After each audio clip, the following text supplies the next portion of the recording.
여러분, 지금 이 순간에도 어쩌면 여러분은 2차 세계대전 당시 5만 5천 명의 강제 노역자들을 착취했던 한 가문이 만든 제품을 사용하고 있을지도 모릅니다. 여러분이 매일 타는 그 엘리베이터, 무심코 지나치는 건물의 에스컬레이터, 바로 그 회사의 제품일 수 있다는 거죠. 이 가문은 철강 산업을 지배했을 뿐만 아니라 히틀러를 무장시키고 그의 가스실 건설을 도왔습니다. 그런데 더 소름 돋는 건 뭔지 아세요? 전쟁이 끝난 후 이들은 전면 사면을 받았을 뿐만 아니라 수십억 달러의 재산까지 고스란히 지켜냈다는 사실입니다. 오늘 이 지독하고 소름 돋는 부의 연대기를 제대로 파헤쳐보고 싶다면 채널의 성장을 위한 여러분의 약속, 구독과 좋아요로 먼저 지혜의 투자를 시작하시죠. 여러분의 클릭 한 번이 부의 비밀을 푸는 열쇠가 될 겁니다. 이 이야기는 오늘날까지도 여전히 건재한 나치 전범기업, 바로 크루프 가문의 기괴한 역사입니다. 전성기 시절 크루프 가문은 세계 최고의 철강 및 무기 제조업체 중 하나였습니다. 그들의 힘은 막강해서 독일 에센에 위치한 저택에서는 황제, 왕, 그리고 세계 지도자들을 손님으로 맞이했죠. 산업가, 정치인, 장군, 국가 원수들이 전쟁과 경제의 향방을 결정지을 계약을 협상하기 위해 크루프 가문을 찾아왔습니다. 독일의 비렐름 1세 황제는 크루프를 국가기관이라고 칭하기까지 했습니다. 이 한마디는 이 회사가 독일이라는 국가와 얼마나 깊숙이 얽혀 있는지를 보여주는 상징적인 발언이었죠. 크루프는 독일의 정체성이었고 산업 강국으로서의 힘과 군사적 야망의 상징 그 자체였습니다. 이건 뭐 금수저, 다이아 수저를 넘어선 그냥 무기 수저라고 불러야 할까요? 크루프의 명성은 대단해서 1차 세계대전 당시 거의 모든 주요 군대가 그들의 제품을 사용했습니다. 그들의 대포, 포탄, 장갑은 전쟁의 양쪽 진영 모두에서 사용되었죠. 말 그대로 친구에게도 팔고 적에게도 팔면서 양쪽에서 돈을 긁어모은 겁니다. 전쟁이 끝나고 독일이 폐허가 되었을 때조차 이 회사는 오히려 더 큰 확장을 이뤘습니다. 국가의 위기는 이들에게 최고의 기회였던 셈이죠. 크루프 제국의 규모는 그야말로 어마어마했습니다. 87개의 산업단지, 110개가 넘는 자회사, 독일 내에서만 142개 다른 기업의 주요 지분을 보유하고 있었습니다. 해외에서는 거의 모든 유럽 국가에서 사업을 운영하며 41개 해외 공장의 지분 절반 이상을 소유했고 다른 25개 공장에도 막대한 지분을 가지고 있었습니다. 역사상 이렇게 압도적인 글로벌 산업 권력을 휘두른 가문은 거의 없었습니다. 더욱 놀라운 것은 이들은 자국의 위기를 자신의 이익을 위한 지렛대로 바꾸는 데에 천재적이었다는 점입니다. 기회주의의 끝판왕이었죠. 2차 세계대전 중에는 심지어 나치 정권조차 이 가문을 조심스럽게 대했습니다. 아돌프 히틀러는 개인적으로 크루프 가문이 제국에 대한 완전한 통제권을 유지하도록 보장했습니다. 총통은 공식 법령을 통해 크루프 가문 재산의 소유자는 특별한 승계 규정이 있는 가업을 설립할 권한을 갖는다고 선언했습니다. 이건 당시 다른 기업들에게 부과된 수많은 전시 제한으로부터 크루프를 완전히 면제시켜주는 말 그대로 치외법권과 같은 특혜였습니다. 나치는 크루프의 협력이 전쟁 기계를 유지하는 데 필수적이라고 본 것이죠. 하지만 진짜 무서운 이야기는 이제부터입니다. 이 크루프 제국은 제3제국의 붕괴 속에서도 살아남았습니다. 나치 치하에서 저지른 온갖 잔혹 행위에도 불구하고 이 가문은 거의 아무런 처벌도 받지 않았습니다. 그리고 그들은 사라지지 않았습니다. 그저 이름을 바꿨을 뿐이죠. 여러분이 엘리베이터를 타거나 크루즈선을 타거나 병원에 갈 때 아마도 그들의 제품을 사용하고 있을 겁니다. 그들은 티센크루프라는 이름으로 간판을 바꿨고 지금은 엘리베이터, 선박용 산업장비, 병원 설비, 공장 설비 등 우리 생활 곳곳에 깊숙이 들어와 있습니다. 어떻게 전범들이 오늘날 존경받는 사업가가 될 수 있었을까요? 그 비밀을 알기 위해선 모든 것이 시작된 그곳으로 돌아가야 합니다. 더 놀라운 사실은 그들은 원래 독일인도 아니었다는 겁니다. 크루프 가문의 시작은 네덜란드의 역병 포식자였습니다. 흑사병이 유럽을 휩쓸었을 때 아른트 크루프라는 작자는 역병을 피해 도망치는 가족들로부터 헐갑의 땅을 사들였습니다. 이러한 영혼 없는 기회주의는 훗날 이 가문의 트레이드마크가 됩니다. 시간을 건너뛰어 1811년 프리드리히 크루프는 나폴레옹과 그와 싸우던 러시아 황제 양쪽에 몰래 철강을 팔아넘기고 있었습니다. 이 가문에게 원칙 따위는 이익 앞에서 아무런 의미가 없었죠. 역사에 기록된 최초의 크루프, 아른트 크루프는 무슨 귀족이나 철강왕이 아니었습니다. 그는 손에 잡히는 건 뭐든지 파는 평범한 상인이었습니다. 철물, 와인, 가축, 식량, 심지어 부동산 조각까지 돈이 된다면 무엇이든 취급했죠. 그와 그의 가족은 결국 동쪽으로 이동해 지금의 독일 지역에 정착했습니다. 그리고 그곳을 덮친 흑사병을 또다시 기회로 삼았습니다. 현지인들이 전염병을 피해 달아나자 그들의 땅을 헐갑에 매입했죠. 이 결정이 가문의 첫 번째 본격적인 불을 쌓는 발판이 되었습니다. 이후 몇 세대 동안 크루프 가문은 부유해졌지만 아직 유명하지는 않았습니다. 돈과 땅은 있었지만 산업이나 권력은 없었죠. 하지만 1811년 프리드리히 크루프가 등장하면서 모든 것이 바뀝니다. 그는 야심가였고 세상이 변하고 있다는 것을 알았습니다. 그는 에센에 작은 주강 공장을 세웠습니다. 당시 도가니강은 최첨단 기술이었습니다. 탄소함량이 높아 매우 순수하고 강도가 뛰어난 강철이었죠. 영국이 그 제조법을 철저히 비밀에 붙이고 있었습니다. 프리드리히는 그 비밀을 캐내는 데 집착했고 초기 시도들은 그를 거의 파산 직전까지 몰고 갔습니다. 이때는 나폴레옹 전쟁 시기였습니다. 나폴레옹은 영국의 경제를 마비시키기 위해 대륙 봉쇄령을 내렸습니다. 영국이랑 거래하는 놈들은 다 죽었어 하고 유럽 전체에 왕따를 시킨 겁니다. 하지만 이것은 동시에 유럽 대륙이 영국산 제품을 공급받지 못하게 되는 결과를 낳았죠. 프리드리히 크루프는 바로 여기서 기회를 봤습니다. 그는 자신의 강철로 영국 제품을 대체하고자 했습니다. 결국 그는 나폴레옹과 러시아 황제 모두에게 무기를 파는 판매상이 되었습니다. 그들은 대포를 만들 고품질 강철이 필요했고 크루프가 그것을 제공했죠. 두 제국 모두 독일이 통일되는 것을 원치 않았기에 이는 독일의 국익에 반하는 행동이었습니다. 하지만 크루프는 국익보다 이익을 선택했습니다. 문제는 그의 야망이 너무 컸다는 겁니다. 제조 과정은 너무 비쌌고 이익은 그의 기대를 따라오지 못했습니다.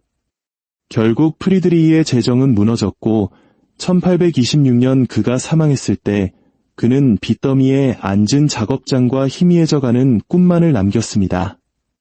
그의 아들 알프레드 크루프가 모든 것을 바꿨습니다. 그는 한 가지 명석하면서도 사악한 통찰을 가지고 있었습니다. 전쟁은 점점 더 치명적이 될 것이고 누군가는 그 장비를 공급해야 한다. 1851년 런던 만국박람회에서 그는 다른 모든 무기를 구식으로 만들어버리는 신형 대포를 공개했습니다. 주문은 46개국에서 쏟아져 들어왔고 그들 중 다수는 곧 그 대포를 서로에게 겨누게 될 운명이었습니다. 그는 7만 5천 명의 직원을 고용했고 방 300개짜리 저택에 살았습니다. 그는 괴짜였고 비밀스러웠으며 지칠 줄 몰랐습니다. 아버지에게는 없었던 놀라운 사업 감각이 그에게 있었죠. 알프레드는 강철 막대기만 팔아서는 미래가 없다는 것을 깨달았습니다. 대신 수요가 급증하던 철도 장비로 눈을 돌렸죠. 하지만 그의 인생을 바꾼 결정적인 순간은 그의 철강 공장을 민간용에서 군사용으로 전환했을 때였습니다. 신문들은 그를 알프레드 대왕 또는 대포왕이라고 부르기 시작했습니다. 이 군수산업으로의 전환은 가문의 오랜 라이벌이었던 티센 가문과의 직접적인 경쟁을 피하게 해주었습니다. 아우구스트 티센이 이끄는 티센 가문은 미라임의 거대한 철강 제국을 건설하고 있었죠.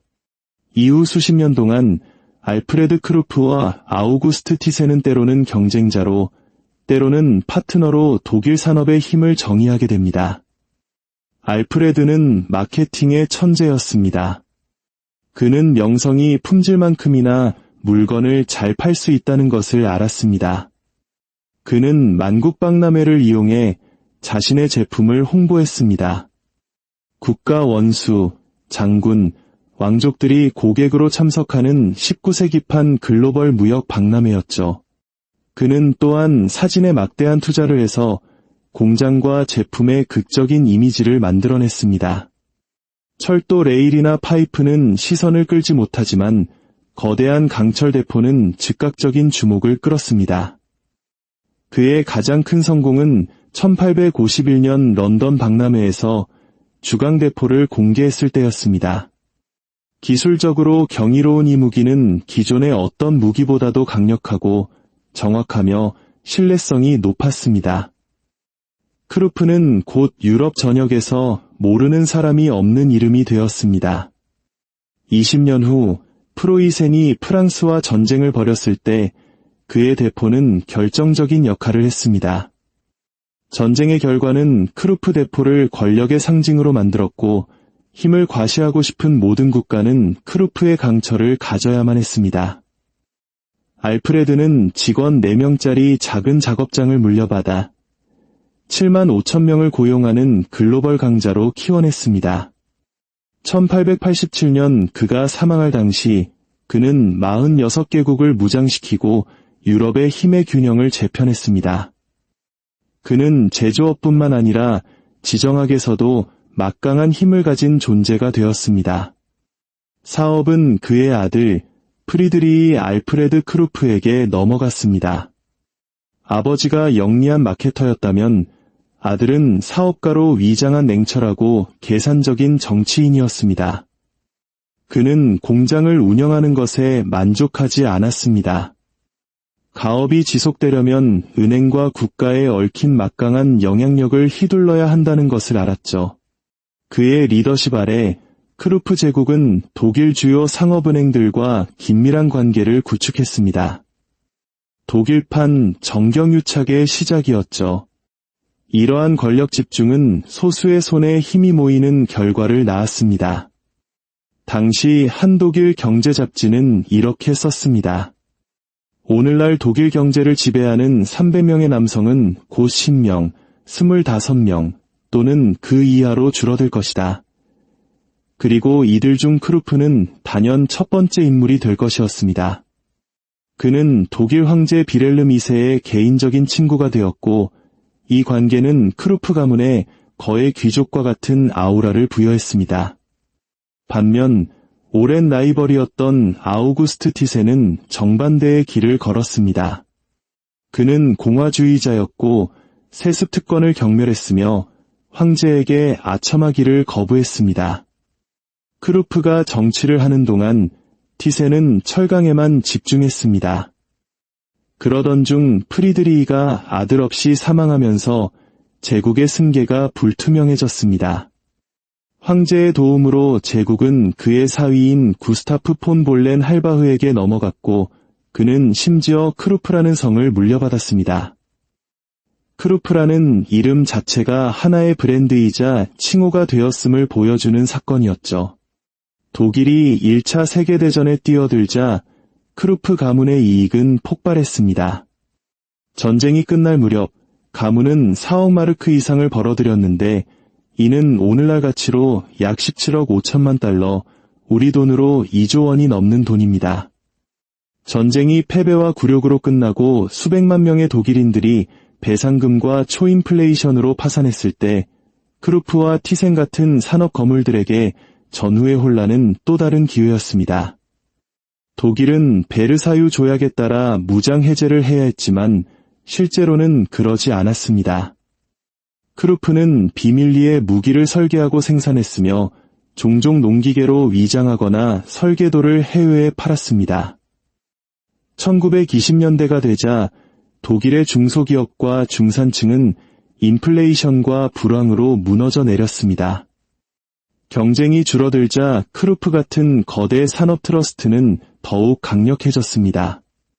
그리고 그들의 지위를 확실히 하기 위해 그들은 아돌프 히틀러라는 이름에 당시에는 아직 미미했던 한 신생 정치 세력의 베팅을 시작합니다.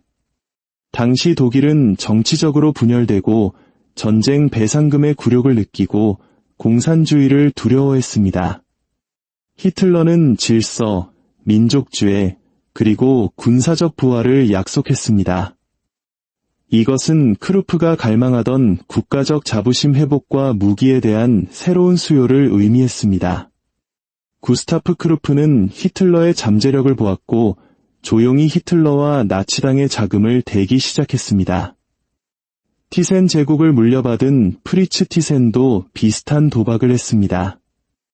두 사람 모두 히틀러가 권력을 장악하는데 주요 자금책이 되었습니다. 그들의 지원은 성과를 거두었고 새로운 정권이 들어서자 산업과 정부는 하나의 기계처럼 합쳐졌습니다. 히틀러를 지지했던 산업 왕조들은 막대한 보상을 받았습니다. 2차 세계대전이 시작되자 구스타프의 아들 알프리트 크루프가 가업을 이어받았습니다. 전쟁은 또 다른 거대한 행제였습니다. 나치 정권은 유대인 산업가들을 추방하여 경쟁을 제거했고 크루프는 그들의 자산을 흡수할 수 있었습니다. 알프리트는 유럽 전역의 공장과 광산을 장악하며 제국을 더욱 확장했습니다. 심지어 자신의 지분을 넘기기를 거부한 로스차일드 가문의 로베르를 아우슈비츠로 보내 죽게 만들었습니다. 하지만 이것은 그가 저지른 최악의 만행에 비하면 아무것도 아니었습니다. 전시 수요를 맞추기 위해 알프리트는 노동을 통한 절멸로 알려진 강제 노역 시스템에 의존했습니다. 그의 공장들은 5만 5천 명의 강제 노역자를 사용했는데 이 중에는 1만 8천 명의 전쟁포로와 6천 명의 강제 수용소 수감자들이 포함되어 있었습니다. 그들 중 다수는 어린 여성이었고 십자가 모양으로 머리가 깎인 채 죽을 때까지 일해야 했습니다.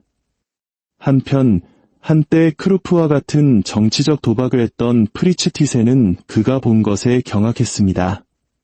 그는 보수주의자였지만 광신도는 아니었습니다. 그는 나치와 결별하고 스위스로 도망쳤습니다. 히틀러는 티센의 재산을 몰수하고 그의 시민권을 박탈하는 것으로 응수했습니다. 그는 나중에 체포되어 다하우 강제 수용소로 보내졌습니다. 자신이 현실로 만드는 데 일조했던 바로 그 시스템에 갇히게 된 것이죠. 전쟁이 끝나고 두 왕조는 니른베르크의 심판대에 섰습니다. 하지만 충격적이게도 그들에 대한 처우는 달랐습니다. 알프리트 크루프는 12년형을 선고받고 모든 재산을 몰수당하라는 명령을 받았지만 그의 처벌은 오래가지 않았습니다. 냉전이라는 새로운 정치 지형 속에서 1950년 그는 독일 주재미 고등 판무관으로부터 완전 사면을 받았습니다. 그의 재산은 복원되었고 10년 안에 그는 크루프 제국을 재건했습니다. 그의 개인 재산은 당시 10억 달러를 넘어섰는데 이는 오늘날 가치로 134억 달러, 약 18조 원에 달하는 금액입니다. 아우슈비츠의 감독관은 다시 한번 유럽 최고 부자 중 한 명이 되었습니다. 하지만 프리츠 티센의 운명은 더 나빴습니다. 그는 나치박해 희생자들을 위한 배상기금에 자신의 자산 15%를 내놓으라는 명령을 받았습니다. 1930년대에 같은 도박을 했던 두 가문의 운명은 전쟁이 끝날 무렵 완전히 달라졌습니다. 크루프는 그 어느 때보다 부유해져 자유롭게 걸어나왔고 티센은 불명예 속에 죽었습니다. 하지만 업보는 결국 돌아오는 걸까요? 수세기 동안의 지배 끝에 크루프 가문은 그들의 전설적인 부와 정치적 영향력으로도 막을 수 없는 두 가지 타격에 직면했습니다. 서독의 경기 침체기 동안 단기 대출 만기가 돌아오자 회사는 유동성 위기에 빠졌습니다. 당시 독일 기업 중 가장 큰 6억 달러의 빚을 지고 있었죠. 바로 그 순간 은행가들이 개입하여 사실상 경영권을 장악했습니다. 크루프 가문의 시대가 끝나는 순간이었습니다. 알프리트에게는 아른트라는 외아들이 있었지만 그는 그 부담을 지고 싶어 하지 않았습니다. 그는 공식적으로 상속권을 포기하며 4세기에 걸친 왕조의 막을 내렸습니다. 1967년 알프리트가 사망하고 이듬해 가문 제국은 그저 또 하나의 일반 주식회사가 되었습니다. 설상가상으로 아들 아른트는 플레이보이의 삶을 선택했습니다. 그는 사치와 스캔들 속을 표류했고 회사의 유산을 쌓아올린 노동자들의 아버지들을 분노하게 했습니다. 아른트는 돈을 물쓰듯 썼고 사치스럽게 살았으며 자식도 없이 빚더미에 앉아 죽었습니다. 4세기의 역사 끝에 크루프 가문은 공식적으로 끝났습니다. 하지만 역사의 아이러니는 여기서 그치지 않았습니다. 1997년 위대한 크루프 제국은 마침내 오랜 라이벌이었던 티센과 합병되었습니다. 한때 독일을 무장시키기 위해 경쟁했던 두 회사는 이제 티센크루프라는 같은 기업 로고 아래 존재하게 된 것입니다. 크루프 왕조의 역사는 어떤 왕조도 영원하지 않다는 것을 상기시켜줍니다. 하지만 이야기가 우리에게 정말로 가르쳐주는 것은 이것입니다. 충분한 돈과 올바른 인맥만 있다면 대량 학살을 저지르고도 사실상 처벌받지 않을 수 있다는 끔찍한 진실. 알프리트 크루프는 강제 노역을 사용했고 대량 학살을 위한 무기를 만들었지만 거의 아무런 대가도 치르지 않고 억만장자로 죽었습니다. 오늘날 티센크루프는 78개국에서 사업을 운영합니다.